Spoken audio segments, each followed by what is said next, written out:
Boa noite, irmãos. Nós estamos trabalhando ao longo do dia de hoje. Temos trabalhado, ou melhor, na parte da manhã começamos e prosseguimos por 2 períodos. E agora, terminando a noite, temos trabalhado o tema autoridade e suficiência das Escrituras. E foi dito hoje pela manhã que as Escrituras são suficientes e autoritativas. E essas duas qualidades, a autoridade e a suficiência das Escrituras, são decorrentes de algumas qualidades que as Escrituras têm. E nós mencionamos então a inspiração bíblica, dissemos que as Escrituras são inspiradas por Deus e explicamos o significado disso, fazendo uma distinção entre o adjetivo aplicado ao texto bíblico e o modo como Deus usou os homens que não foram inspirados, mas foram movidos. Dissemos também que as Escrituras são inerrantes e foi explicado o sentido dessa palavra, inerrantes, e falamos sobre isso também, sempre buscando o fundamento bíblico para essas afirmações. E dissemos também hoje pela manhã, começando no culto e prosseguindo na escola dominical, foi dito também que as Escrituras são infalíveis.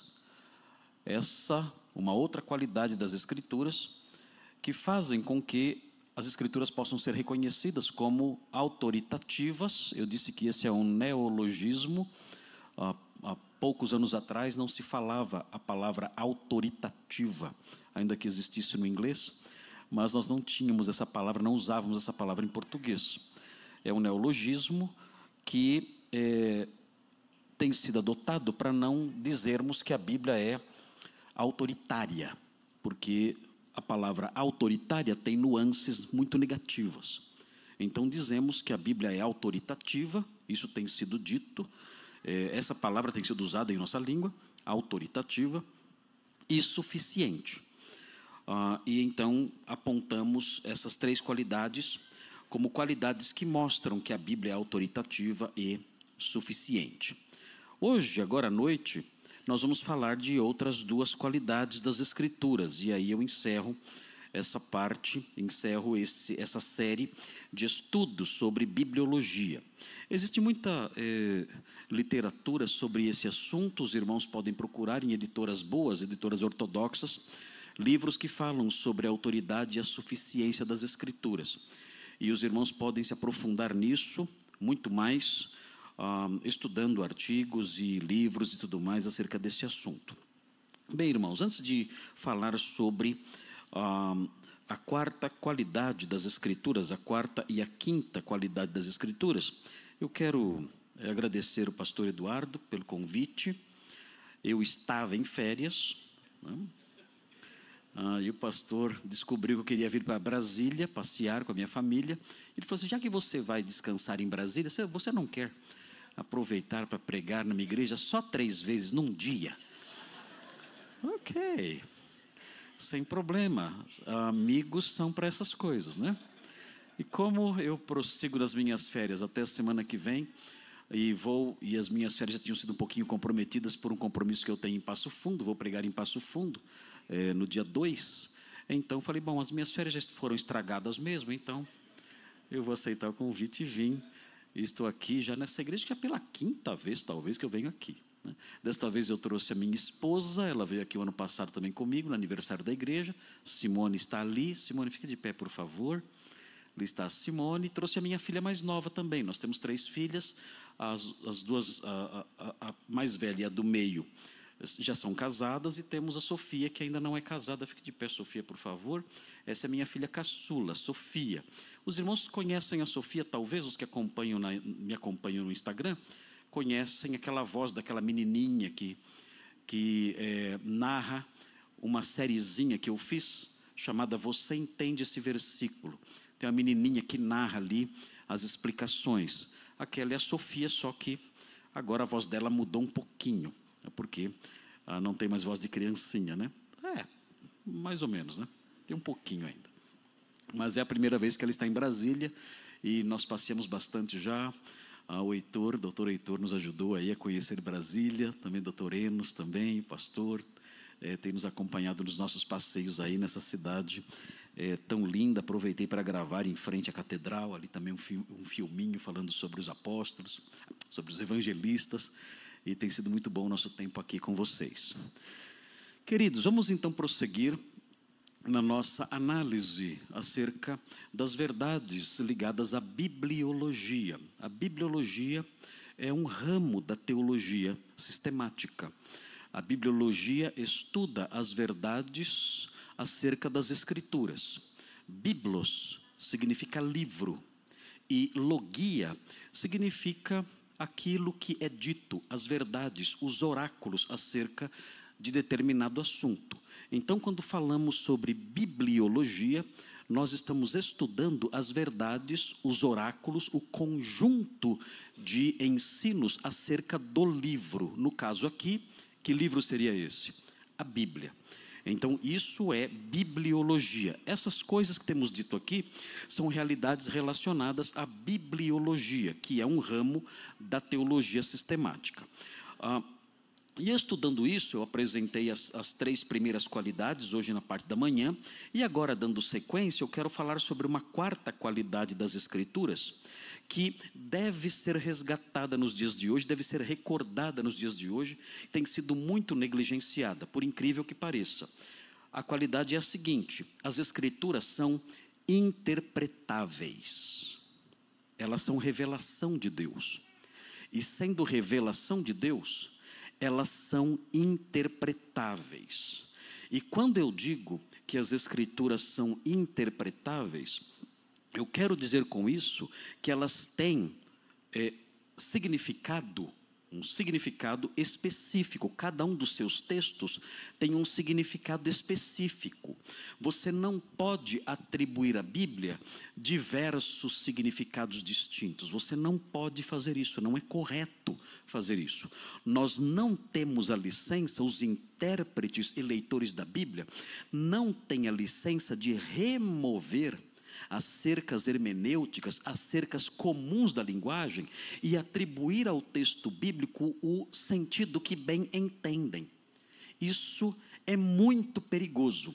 Se você fizer isso, se você interpretar a Bíblia de modo subjetivo e não objetivo, atribuindo a ela sentidos que ela não tem, você esvazia a Bíblia do seu significado, e não somente isso, você esvazia a Bíblia da sua autoridade. Deixa eu dar um exemplo. Suponhamos que nós adotássemos um conceito subjetivo de interpretação bíblica. Cada um lesse a Bíblia e atribuísse a ela o sentido que achar melhor, que achasse melhor. Suponhamos que adotássemos isso. Então, na nossa jornada cristã, aqui na igreja, sendo liderados pelo pastor Eduardo, um dia ele se aproximasse de nós dizendo: olha, irmão, eu quero falar com você, como pastor que sou, como um homem que deve pastorear você, ensinar você, admoestar você, guiar você. Eu quero dizer que é necessário, cumprindo as minhas funções, eu tenho a necessidade de admoestar você, porque você tem errado neste campo da sua vida. Mas pastor, o que eu tenho feito de errado? Simples, irmão. Eu vou lhe mostrar aqui, veja, você tem caminhado desta e desta forma, e de acordo com esse texto bíblico, o que você está fazendo não é correto. Se nós adotássemos uma interpretação subjetiva da Bíblia, qual seria a nossa resposta ao pastor Eduardo? Muito simples. Nós diríamos o quê? Pastor Eduardo, essa é a sua interpretação. Eu interpreto esse texto de modo diferente. E você, como homem de Deus, veja a minha piedade.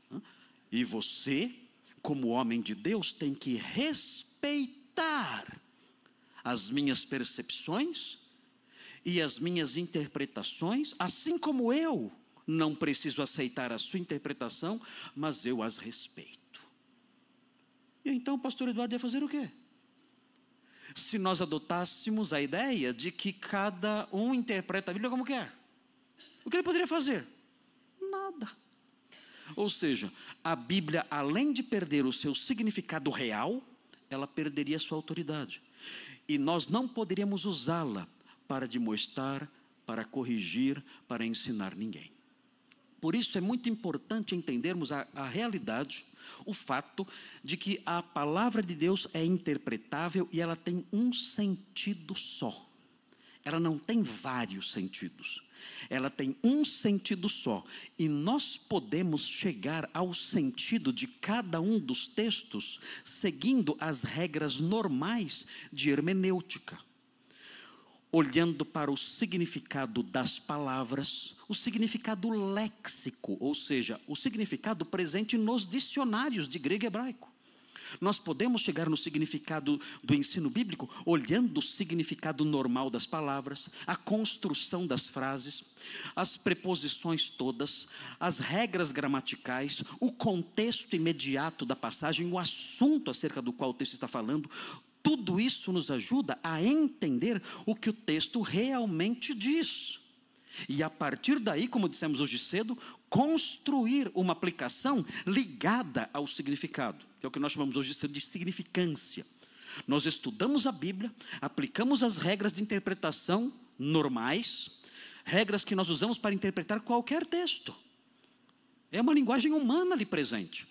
Usamos as regras de interpretação que usamos para interpretar qualquer texto, entendemos então o significado das frases que são ditas ali, e a partir dali, tendo chegado ao significado, nós então construímos a partir do significado, e dependentes do significado, nós construímos a significância, que é o quê? Que é a aplicação daquele texto nas nossas vidas. Esse é o trabalho do pregador. O pregador, enquanto prepara os seus sermões, ele sai na busca do significado, usando léxicos, usando comentários exegéticos, usando a gramática do texto bíblico, analisando tudo, conhecendo tudo, lendo os livros introdutórios que tratam do contexto daquela passagem, do contexto histórico daquele livro. Ele trabalha com tudo isso, é um trabalho árduo, é um trabalho difícil, mas ele faz isso. E depois que ele consegue chegar ao significado, que não é algo escondido, não é algo hermético, não. Muitas vezes ele aflora até da simples leitura. Mas ele fazendo isso e chegando ao significado de modo mais acurado, ele então a partir daí diz, bom, se este é o significado do texto, como isso afeta a minha vida e a vida das minhas ovelhas? Então ele coloca isso no papel ou no tablet.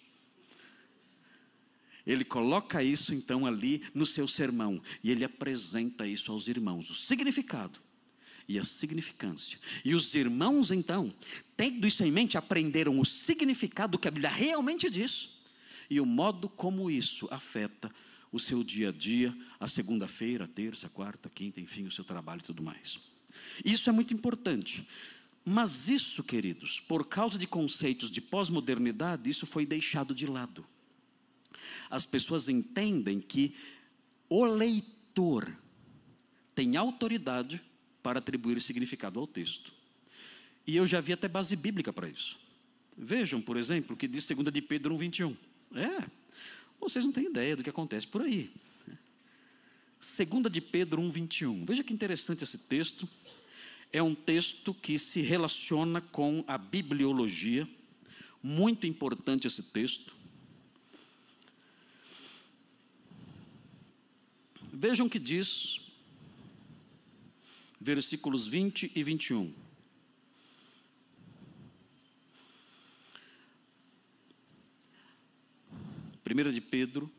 Segunda de Pedro 1, versículos 20 e 21.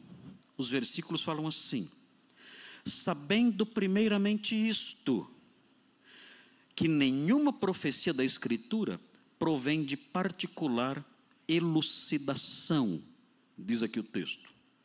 E prossegue dizendo, porque nunca jamais qualquer profecia foi dada por vontade humana, entretanto homens santos falaram da parte de Deus, movidos pelo Espírito Santo. Observem o versículo 20, dizendo: sabendo primeiramente isto, que nenhuma profecia da Escritura provém de particular elucidação. Algumas traduções dizem o seguinte: olha, nenhuma profecia da Escritura provém de particular interpretação. E então, o que algumas pessoas dizem? Dizem o seguinte: olha, está vendo? Não existe uma interpretação só. Acredite se quiser. Dizem isso. Estão vendo? Não existe, não pode existir uma interpretação particular. Uma interpretação apenas. A Bíblia tem várias interpretações. E é claro, eu sempre vou abraçar aquela que me é mais conveniente. Claro, aquela que menos me incomode. Na realidade, esse texto não está dizendo isso. Esse texto está dizendo que nenhuma profecia procede das inclinações, dos pensamentos e dos insights do profeta. É isso que o texto está dizendo. Nenhuma profecia nasceu a partir da análise, do raciocínio, da criatividade, das inclinações religiosas do profeta. Tanto isso é verdade que o texto prossegue dizendo: nenhuma profecia jamais foi dada por vontade humana. Esse é o assunto, é a origem da profecia. Nenhuma profecia surgiu a partir das inclinações, dos pensamentos, das ideias, das preferências do profeta. Elas surgiram a partir da atuação de Deus, que falou a homens movidos pelo Espírito Santo. Esse é o sentido correto. Então, nós temos que nos preocupar com a busca do significado. E devemos, na busca de uma igreja e na busca de mestres e pregadores, nos concentrar naqueles que se preocupam com isso, com a exposição bíblica, mostrando o real significado das passagens. E isso deve ser enfatizado hoje, por quê? Porque nós temos visto pregadores com uma tendência, uma forma de usar a Bíblia muito estranha. São pessoas que olham para a Bíblia sempre buscando mensagens de incentivo, mensagens de otimismo, mensagens de encorajamento. E esses pregadores, geralmente de um contexto mais de pregação coach, né, que é super empolgante, mas que geralmente usam textos totalmente fora do seu significado e atribuem significados estranhos ao texto. Esses pregadores dizem coisas que atraem as multidões. Recentemente eu vi um falando o seguinte: olha, José foi jogado dentro de um buraco. E o que significa isso? Bem, eu acho que é simples entender o que significa isso. José foi jogado dentro de um buraco. Não é nenhum desafio hermenêutico tão grave assim. Nós conseguimos entender com facilidade o que o texto quer dizer. Então, aquele pregador prosseguiu dizendo o seguinte: olha, isso significa o seguinte: Deus nos trata como sementes. Quando Ele quer fazer uma obra muito grande, Ele nos joga num buraco. E então daquilo brota uma linda árvore. Ah, que lindo! Senhor, me joga nos buracos várias vezes.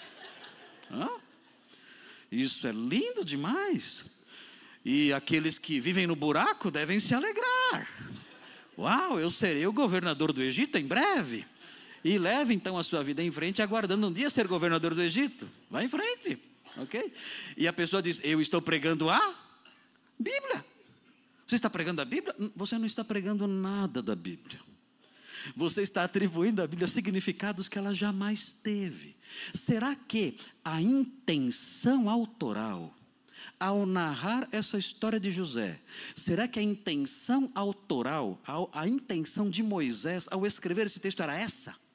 Era dizer a vocês: olha, louvem a Deus quando caírem num buraco, quando estiverem vivendo no buraco, porque vocês serão grandes governadores e terão grandes vitórias. Será que era isso que Moisés queria nos ensinar? Claro que não. É claro que não. Qual é o significado disso tudo? O que esse texto quer dizer A história de Gênesis quer dizer a partir de Gênesis 37, eu sei, porque eu estou estudando Gênesis, irmãos, já nem aguento mais. Eu estou pregando em Gênesis há quanto tempo, Simone? Desde 2016, eu estou pregando em Gênesis. Irmãos, eu estou no capítulo 35, desde 2016. Eu prego linha por linha, linha por linha. Se você quiser começar a ouvir, está tudo gravado. Tem irmãos que começaram a ouvir, vão acabar daqui 3 anos, até onde eu estou agora. E o autor de Gênesis não quer ensinar isso. Que você pode cair no buraco sem problemas, porque Deus, quando te joga no buraco, é porque você é uma semente e isso vai frutificar em alguma coisa. Não é nada disso. Quando o autor de Gênesis coloca essa história na sua narrativa, ele quer mostrar apenas o seguinte: olha, vejam a crueldade, a maldade desses homens. O que eles estão fazendo com o irmão mais jovem deles. E, apesar de toda essa maldade, Deus, na sua graça, vai usar esse povo perverso. Um povo que, inclusive no capítulo 34, praticou um genocídio terrível, matando todos os homens de Siquém, covardemente. Esse povo que no capítulo 35, o filho mais velho, Rúben, subiu ao leito de seu pai. E agora, esse povo, esses patriarcas, esses homens patriarcas da nação, agora, vão pegar o seu irmão mais novo, preferido de Jacó, e vão vendê-lo como escravo, e antes disso jogá-lo numa cisterna, para depois então vendê-lo. É um povo perverso, é um povo mau, é um povo que já nas suas raízes é um povo de dura cerviz. Mas Deus dá sequência à história da redenção, mesmo em meio a um povo perverso. Ele usa esse povo perverso para fazer com que a história da redenção caminhe para frente, até o dia em que, do meio desse povo perverso, surgirá o Salvador do mundo. É isso que o texto quer nos ensinar. Que a graça de Deus caminha na história, apesar da maldade humana. Então, se você está no buraco, saia daí. Porque não tem nada de bom nisso não. O Senhor, me tira daqui. Eu pensei que ia frutificar, mas estou afundando cada vez mais. Não, saia daí. Seja lá que buraco você se meteu. Mas saia daí, porque esse texto não está dizendo isso. Esse texto apenas ensina que Deus atua em sua graça salvadora, mesmo em meio ao caos moral em que nós vivemos. Isso sim o texto ensina. Isto sim Moisés quis mostrar. Isto sim o autor bíblico quis transmitir. E é possível chegar a isso através da análise normal da linguagem, da percepção natural, normal do significado, e a partir do contexto do livro e da intenção autoral. É interessante observar que Jesus fez isso. Vejam Mateus 22. Pastor, eu estou com medo do meu horário, mas eu vou caminhando aí. Aquele relógio está andando muito rápido. Tem algum defeito naquele relógio ali, não? Mateus 22. Vejam como Jesus usa o texto bíblico. É muito interessante aqui. Eu gosto desse trechinho aqui do Evangelho de Mateus. É muito interessante o modo como Jesus trabalha com o texto bíblico aqui. Vejam o que diz aqui o texto. Mateus 22 é um conjunto, é um grupo de tentativas maquiavélicas dos inimigos de Jesus, tentativas de derrubá-lo. Depois que tentam derrubá-lo, tentando pegá-lo em alguma armadilha, ele então, o próprio Senhor, parte para o ataque. É muito bonito ver isso em Mateus 22. Jesus é atacado várias vezes, com várias armadilhas que são apresentadas para ver se ele cai em alguma palavra. E no finalzinho ele fala, bom, terminaram os ataques? Terminaram? Agora é nós. Agora é a minha vez. Agora eu vou partir para o ataque. E ele parte. Irmãos, dá dó. Mas vamos ver o que ele faz. Veja aqui, diz assim o versículo 41 de Mateus 22. Ele fala assim, reunidos os fariseus, interrogou-os Jesus: que pensais vós do Cristo? De quem é filho?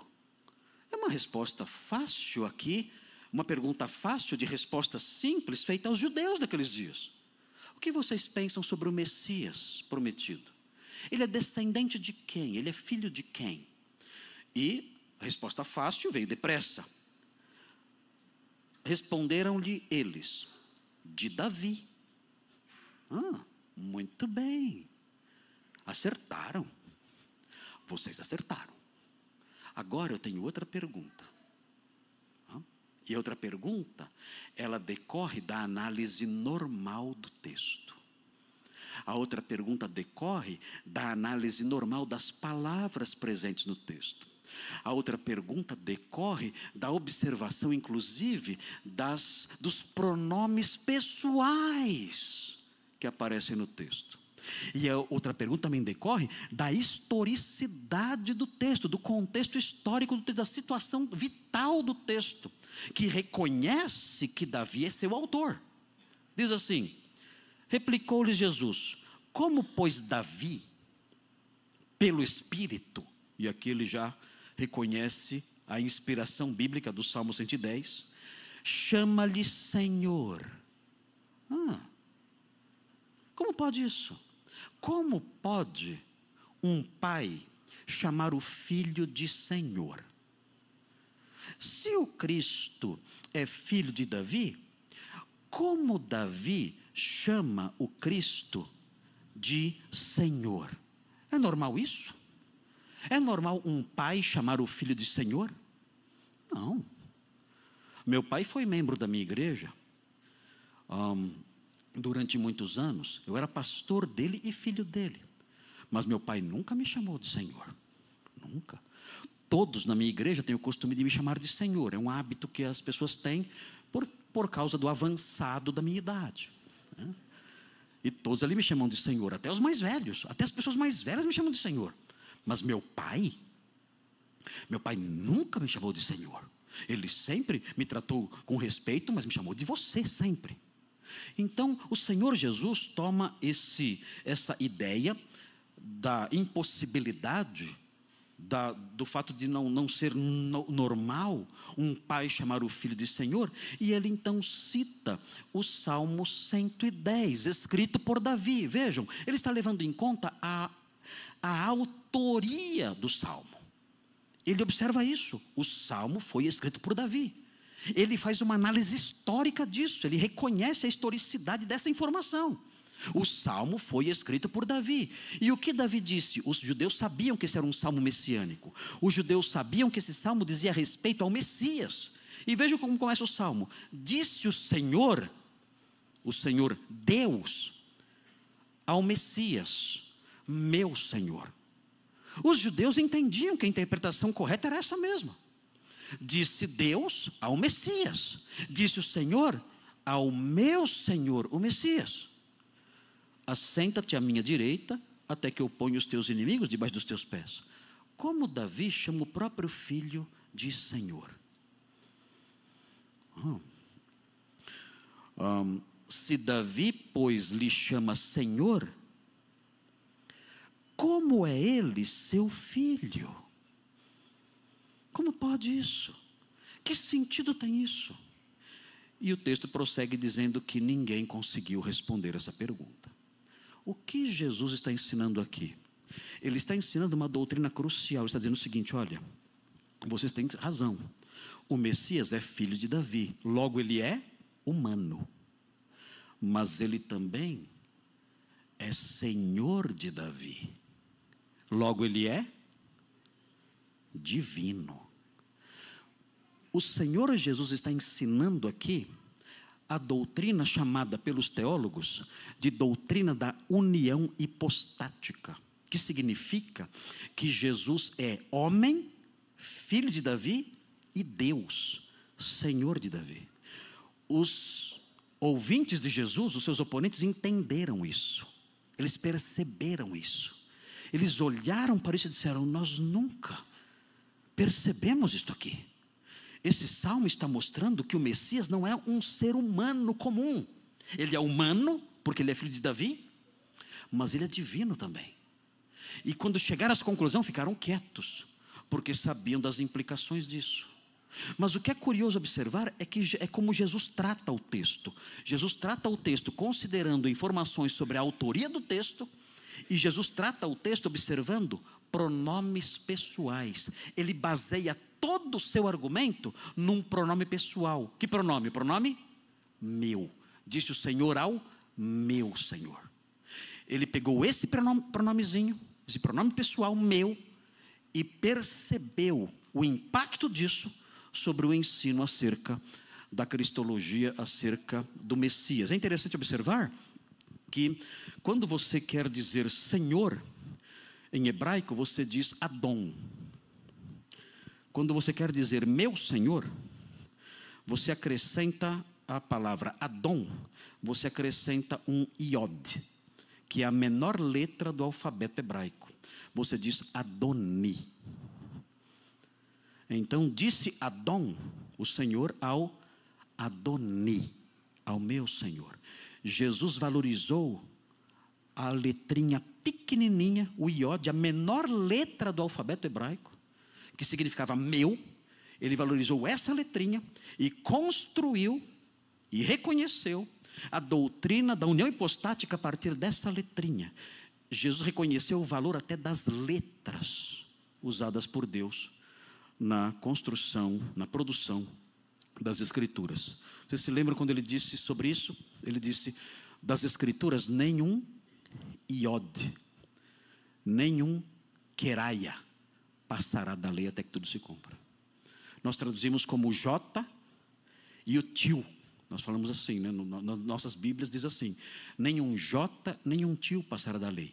Jesus valorizava cada letrinha do texto bíblico. E ele mostra essa valorização aqui, com o reconhecimento de Adoni, meu Senhor, o sufixo pronominal iod, sendo valorizado pelo Senhor na interpretação do texto. Ele disse isso, nenhum iod, nenhum tio passará da lei, até que tudo se cumpra. Então nós temos no Senhor um exemplo da forma como a Bíblia deve ser interpretada. Ela deve ser interpretada sendo considerados os aspectos históricos da sua produção, o seu contexto histórico e também a gramática do texto. Isso deve ser levado em conta quando nós interpretamos a Bíblia. E é importante que levemos isso a sério, porque se a Bíblia é autoridade, nós temos que descobrir o que ela realmente diz. Se nós não descobrirmos o que ela realmente diz, nós vamos chegar a conclusões erradas e viver de modo errado. Vamos criar normas que não existem. É impressionante como existem pecados novos hoje em dia. Muitos pecados novos que inventaram recentemente, decorrentes de interpretações falhas, invenções que colocam sobre os ombros das pessoas, a partir de leituras do texto, que não ensinam essas coisas, mas as pessoas atribuem significados estranhos à Bíblia, e com isso constroem fardos que oprimem o povo de Deus. Nós temos que interpretar a Bíblia de modo natural, seguindo o exemplo do Senhor, observando as regras de gramática e outras informações próprias da hermenêutica comum. A Bíblia é interpretável e tem um sentido só. Não tem vários sentidos, tem um sentido só, ao qual se pode chegar naturalmente pelos métodos normais de interpretação. Muito bem. E por último, queridos, as Escrituras são indispensáveis. Essa é a última qualidade que eu quero apontar aqui para vocês. As Escrituras são indispensáveis, sendo elas inspiradas, inerrantes, infalíveis, interpretáveis, elas são também indispensáveis. Por serem palavra de Deus, nós precisamos delas. Hoje pela manhã, nós mencionamos o texto em que Jesus diz, nem só de pão o homem viverá, mas de toda palavra que procede da boca de Deus, o sopro de Deus nas Escrituras. Nós aprendemos isso hoje cedo. Eu quero destacar isso mais uma vez. As Escrituras são indispensáveis. Mas elas são indispensáveis para quê? Note bem a importância disso. De acordo com o ensino bíblico, da própria Bíblia, as Escrituras são indispensáveis para a salvação das pessoas. Nós temos que resgatar a relevância soteriológica das Escrituras. Porque as pessoas, tendo esquecido isso, elas entendem que as pessoas podem ser atraídas à salvação por outros métodos, por outros subterfúgios. Então as pessoas dizem assim, vamos fazer uma festa na igreja, uma festa do sorvete. E então nessa festa nós vamos tocar funk. É um funk light. Vamos tocar funk. E aí os incrédulos virão. E quando eles chegarem, eles vão tomar sorvete e vão ouvir funk. Quem não gosta de sorvete e de funk? Todo mundo gosta disso. Então, eles virão para a festa e ouvirão essas músicas e verão que nós somos iguais a eles. E não vão ser afastados pela pregação sobre pecado e sobre morte e cruz, nada disso. E nós então vamos atrair os incrédulos para a igreja e eles vão ficar na igreja ao perceber que nós temos esses atrativos todos. Queridos, ninguém é salvo por esses subterfúgios. Ninguém se curva ao evangelho por meio desses atrativos. Tudo isso é bobagem. São invenções. E as igrejas abraçaram isso. E com isso as igrejas foram invadidas por incrédulos que estão lá. Estão lá dizendo, sou evangélico. E não são. São batizados talvez. Estão presentes na igreja, talvez é uma conversão social, mas nunca ouviram o evangelho. Por quê? Muito simples. Nós aprendemos que é pela escritura que alguém se converte. Deus decidiu que no processo de salvação Ele não iria usar atrativos humanos. Não. No processo de salvação Ele iria usar a sua palavra. Vejam o que diz 2 Timóteo 3,15, é muito importante isso. Nós temos que resgatar a relevância da Bíblia no processo de salvação do pecador. Veja 2 Timóteo 3,15, como as igrejas têm errado nisso. Quantas falhas têm sido cometidas, porque esquecem esse princípio básico. O texto diz assim, é Paulo dizendo a Timóteo, ele fala no versículo 15, 2 Timóteo 3,15, veja, e que desde a infância sabes as sagradas letras. O que são as sagradas letras? As escrituras, o texto escrito. E ele prossegue, que podem tornar-te sábio. Sábio em que sentido? O texto diz, que podem tornar-te sábio para a salvação, diz o texto. Aqui é interessante a preposição que o apóstolo Paulo usa aqui, a preposição eis. O texto dizendo que as escrituras podem tornar-te sábio para a salvação. Para, aqui essa expressão para, é a expressão eis, que significa, que dá uma ideia de sentido, de direção. Você pode caminhar no rumo do conhecimento salvífico. Você pode caminhar no rumo do conhecimento do que realmente salva. Como? Por meio da Escritura. É por meio da Escritura que você se torna sábio nesse campo. As pessoas não têm conhecimento da salvação. As pessoas não têm conhecimento, elas não sabem como podem ser salvas. Muitas pessoas não sabem, elas dizem, como eu posso ser salvo? Elas imaginam certas respostas. Por meio das minhas obras, por meio da participação na igreja, dando as minhas ofertas, tentando fazer o bem. Eu acho que é assim, mas nas Escrituras elas se tornam sábias nesse campo. E o próprio texto explica que essa salvação é pela fé em Cristo Jesus. Mas onde elas aprendem isso? Nas Escrituras. É nas Escrituras que elas aprendem que a salvação é pela fé em Cristo Jesus. É nas Escrituras que elas se tornam sábias. É por meio das Escrituras que elas caminham na direção do conhecimento do que realmente salva, que é a fé em Cristo Jesus. Sem as Escrituras, nós não teríamos essa informação. E é isso que deve ser anunciado, é isso que deve ser dito. É interessante observar um detalhe na parábola do rico e Lázaro, que muitas pessoas não percebem. Vejam a parábola do rico e Lázaro. Muitas pessoas leem essa parábola em Lucas 15, ou melhor, Lucas 16. Muitas pessoas leem essa parábola e se atêm a certos detalhes ali da parábola. Como que é o inferno? Será que o inferno é muito perto do céu? Porque Lázaro via o rico ali e Abraão conversava com o rico. Deve ser pertinho, né, e tal. Então o céu deve ser mais quentinho um pouco. Enfim, ficam imaginando essas coisas e conversando sobre essas coisas e deixam passar certos detalhes. Vejam nessa parábola, Lucas 16, muitos dizem que nem é uma parábola, mas é algo real mesmo, uma história mesmo. Vejam o que diz o versículo 27. Vejam aqui as palavras do rico no inferno. Ele fala assim, então replicou, pai, ele falando com Abraão, eu te imploro que mandes Lázaro à minha casa paterna, porque tenho 5 irmãos, para que lhes dê testemunho, a fim de não virem também para este lugar de tormento.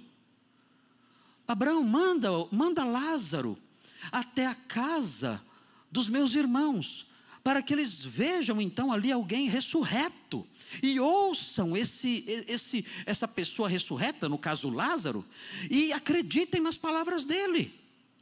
Respondeu Abraão: eles têm Moisés e os profetas. O que é isso? Moisés e os profetas? O Antigo Testamento. Abraão respondeu para o rico: eles já têm um testemunho. Eles têm o Antigo Testamento, os livros de Moisés e as escrituras proféticas. Ouçam-nos. Versículo 30. Mas ele insistiu: não, pai Abraão. Vejam a mentalidade dele. Perdido ali, ele achava que Moisés e os profetas não eram suficientes. E ele prossegue: não, pai Abraão.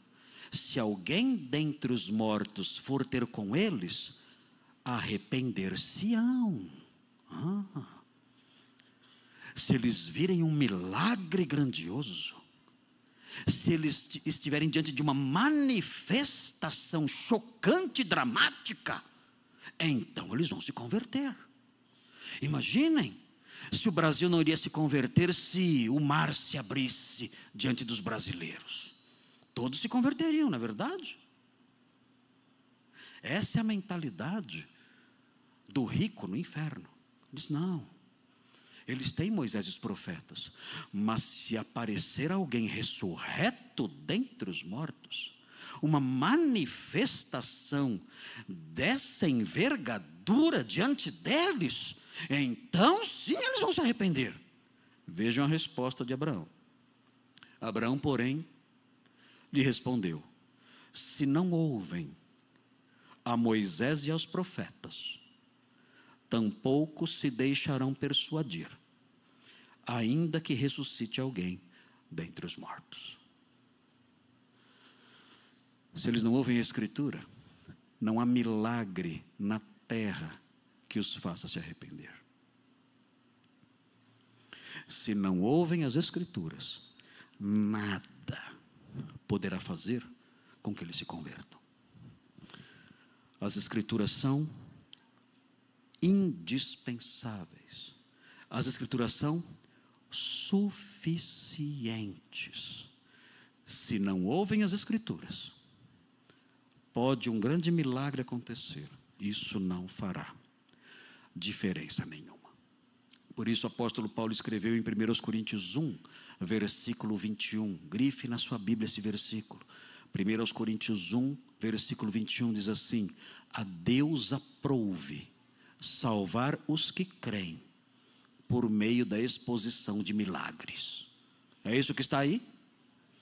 Adulterei o texto agora. O que diz o texto? A Deus aprouve salvar os que creem como? Pela loucura. Por que ele chama de loucura? Porque ele está sendo irônico, falando sobre o modo como o mundo considera a pregação. O mundo considera a pregação loucura. Então ele diz: a Deus aprouve salvar os que creem pela loucura da pregação. Se não houver pregação, não haverá salvação, ainda que haja milagres. Você pode fazer shows na igreja, pode fazer a noite dos milagres, pode criar todos os atrativos que você quiser.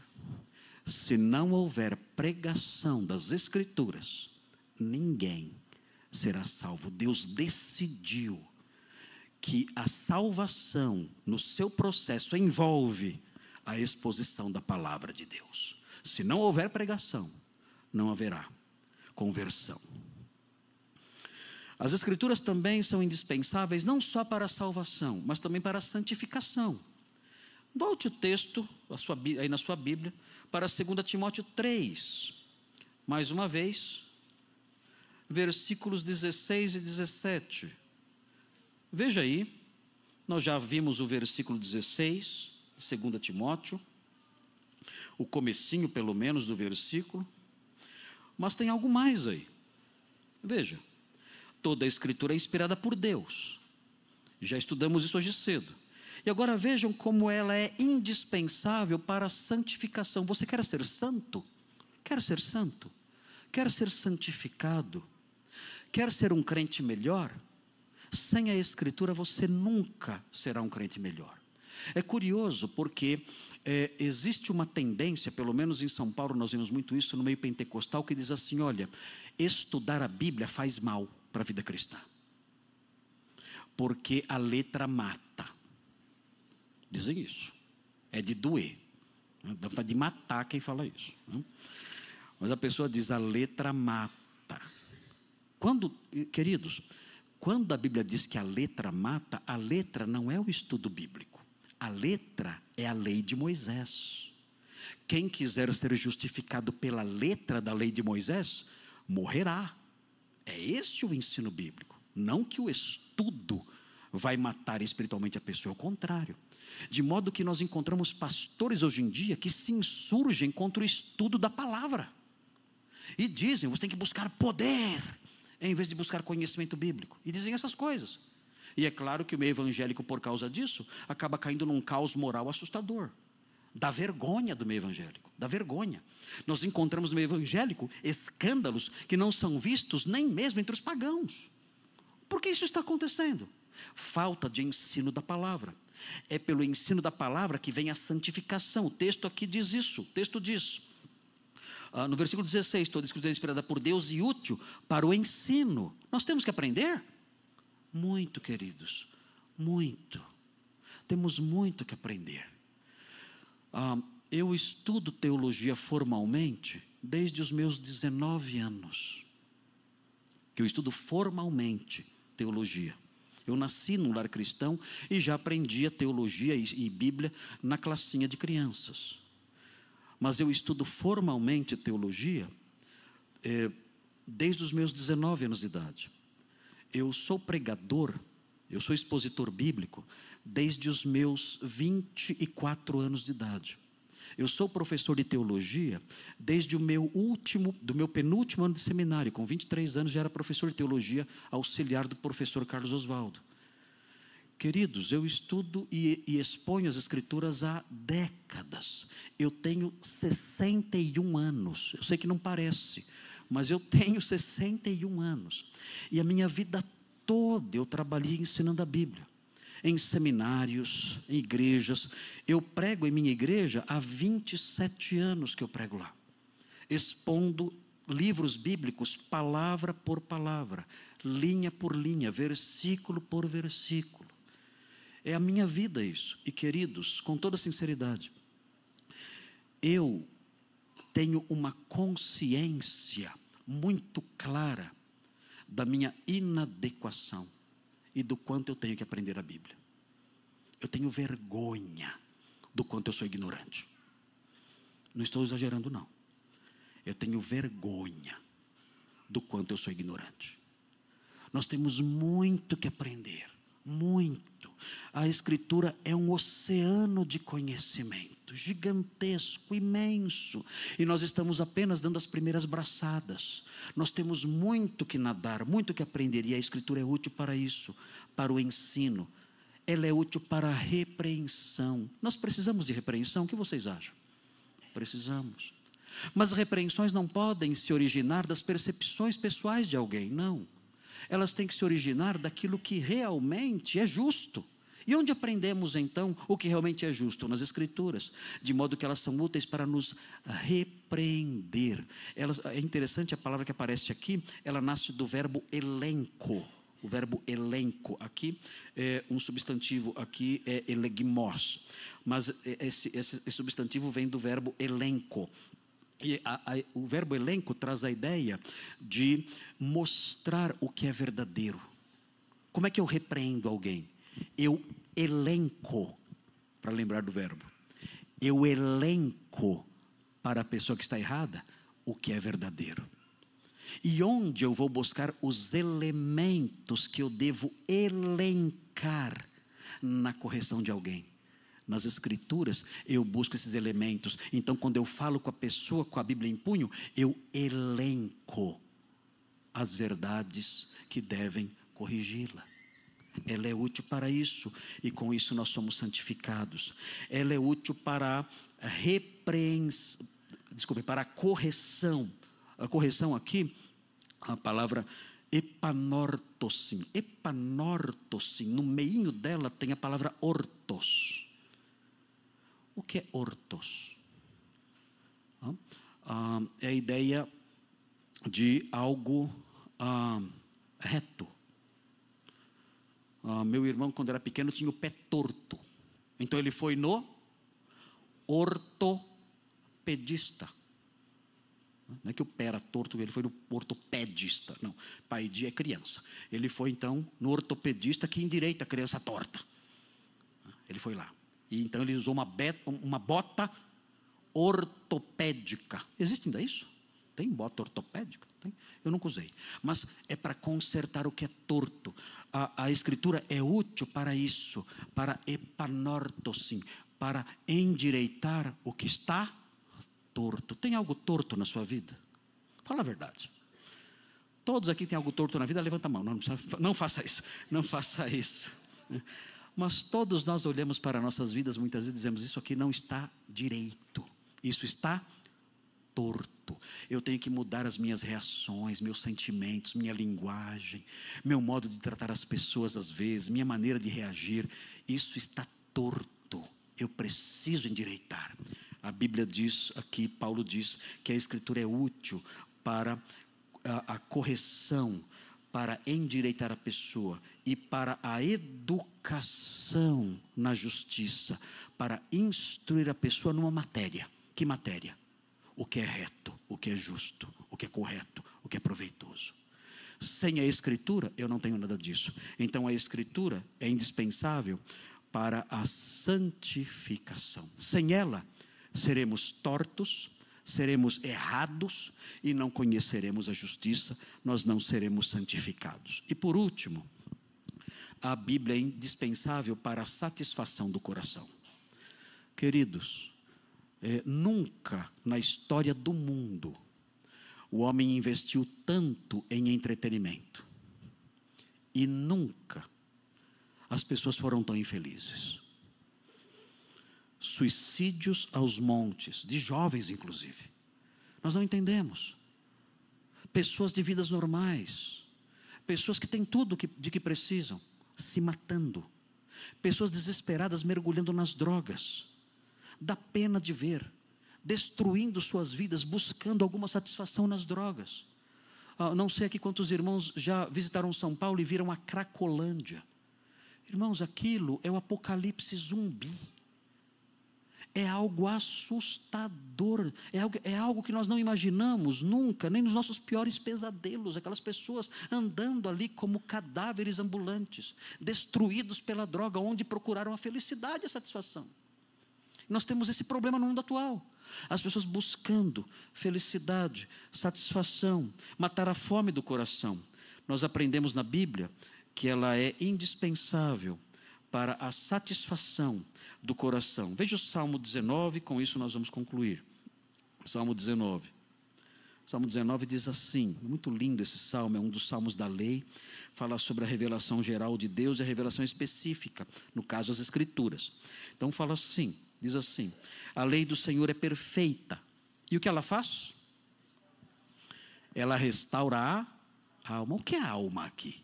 A alma não é o espírito que sobrevive ao corpo. A alma aqui é o universo interior da pessoa. O nosso universo interior às vezes se machuca. Assim como o nosso corpo se machuca, o nosso universo interior também se machuca, nosso coração se machuca. Ele é ferido pelas lutas da vida, pelo drama humano, pelas coisas que enfrentamos. Aqui o texto diz que a lei do Senhor é perfeita e restaura a alma. Nós não precisamos cair na bebedeira. Nós não precisamos buscar nas drogas satisfação. Nós não precisamos investir nos prazeres deste mundo para encontrar satisfação para o nosso coração ferido. Não, a Bíblia diz: a lei do Senhor é perfeita e restaura a alma. Veja o versículo 8. Os preceitos do Senhor são retos. E o que eles fazem? Alegram o coração. Nós precisamos de alegria? A palavra de Deus cria alegria no nosso coração. Vejam o versículo 10. São mais desejáveis do que ouro, mais do que muito ouro depurado, e são mais doces do que o mel. e o destilar dos favos. A palavra de Deus traz prazer para o coração, mas é um prazer permanente. Ela consola, ela restaura, ela alegra, ela satisfaz.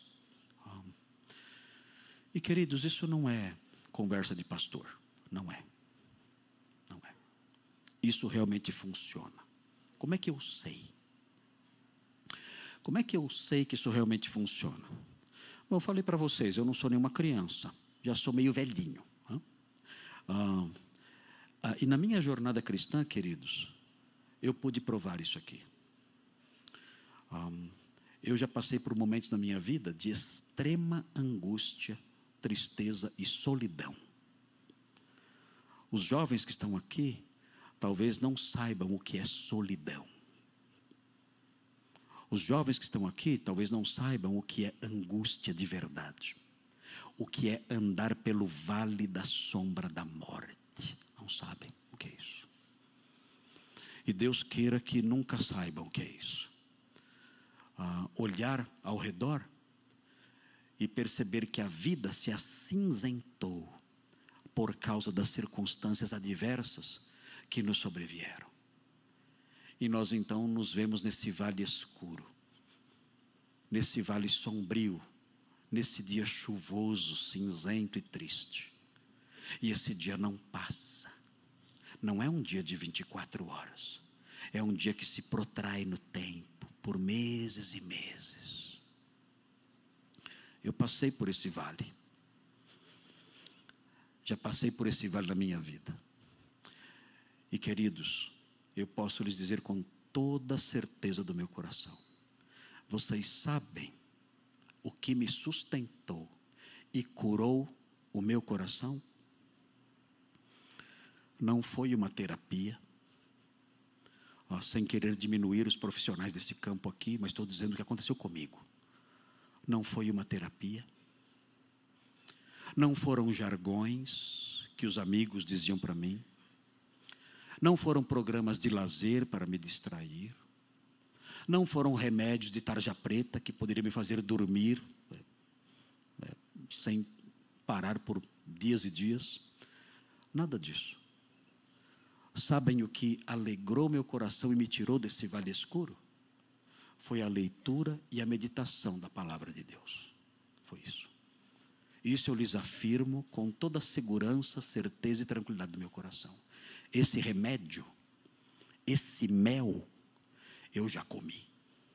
E eu sei que esse mel adoça a nossa alma e cura as nossas feridas. Eu sei disso. Por isso, o salmista, reconhecendo isso, no finalzinho desse salmo, depois que ele reconhece isso e vê o valor da palavra de Deus, o quanto ela é preciosa para a nossa alegria, a nossa satisfação neste mundo, ele termina o salmo dizendo assim: Senhor, eu quero te agradecer. Como? Então ele responde assim: que as palavras dos meus lábios e o meditar do meu coração sejam agradáveis na sua presença, Senhor, rocha minha e libertador meu. A palavra agradáveis é do contexto de sacrifícios. A palavra agradáveis sai do contexto em que as pessoas colocavam um animal sobre o altar e tocavam fogo ali, um animal sacrificado, e dali subia um aroma agradável. Então essa palavra agradável é desse contexto. O que o salmista está dizendo é o seguinte: Senhor, eu quero pegar as minhas palavras e pensamentos e colocar sobre o seu altar. E eu quero que dessas palavras e pensamentos, essas palavras e pensamentos exalem um aroma agradável ao Senhor. O Senhor se agrade do que eu penso e do que eu falo, porque eu sou grato ao Senhor, eu adoro ao Senhor, porque o Senhor se revelou na sua palavra, uma palavra que me sustenta, que me alegra e que me satisfaz. E aí o salmo termina. Queridos, é isso. As escrituras são indispensáveis para a nossa satisfação. Diante disso, nós temos que nutrir reverência pelo texto sagrado, confiança no texto sagrado e reconhecimento da autoridade exclusiva do texto sagrado. Não se deixem levar pelas mentiras dos falsos mestres. Respeitem o texto sagrado, confiem no texto bíblico e se submetam à autoridade suprema do texto bíblico, porque o texto bíblico diz o que Deus diz. Pastor. Santo e bendito Deus, nós te agradecemos, Senhor, por esse ajuntamento, agradecemos porque o Senhor nos trouxe aqui nesse domingo à noite para sermos instruídos pela Tua Palavra, para sermos instruídos pela Tua Palavra acerca da Tua Palavra, acerca da importância que ela tem para as nossas vidas. O Senhor nos ensina através de homens piedosos como o pastor Marcos, que se debruçam sobre as Escrituras a fim de trazer luz para aquilo que às vezes nossos olhos não compreendem. Agradecemos pela Tua bondade e misericórdia por isso, por nos presentear com homens assim aqui na nossa igreja, que também se esforçam, se esmeram na compreensão das Santas Escrituras para poder transmiti-las de forma fiel. Agradecemos porque a indispensabilidade da Escritura ficou patente aos nossos olhos. Sabemos que ela é a nossa única regra de fé e de prática e que nela nós temos a vida eterna. Que a vida eterna se revela na Escritura e a vida eterna é essa, que conheçam a Ti e a Jesus Cristo a quem enviaste. Que o Senhor se revele como Salvador, como Redentor, àqueles que ainda não Te conhecem assim. E que o Senhor confirme nos nossos corações a necessidade de termos intimidade contigo através da Tua santa revelação. Pedimos que o Senhor continue abençoando a nossa noite, abençoe também a ida do Marlos para o Canadá, a vida dele lá, tudo aquilo que eles têm projetados para fazer. Que o Senhor seja sempre presente e bondoso também na vida dele. Seja assim com a tua igreja, seja assim com aqueles que nos assistem pela internet. Que o Senhor tenha misericórdia de nós, nos leve em paz para casa e nos abençoe durante a semana. Guarde também a viagem do pastor Marcos e da sua família de volta para São Paulo. É a nossa oração, Senhor, no bom e irrecusável nome do nosso Senhor Jesus Cristo, porque dele, por ele e para ele são todas as coisas. Glória, pois, a ele eternamente. Amém.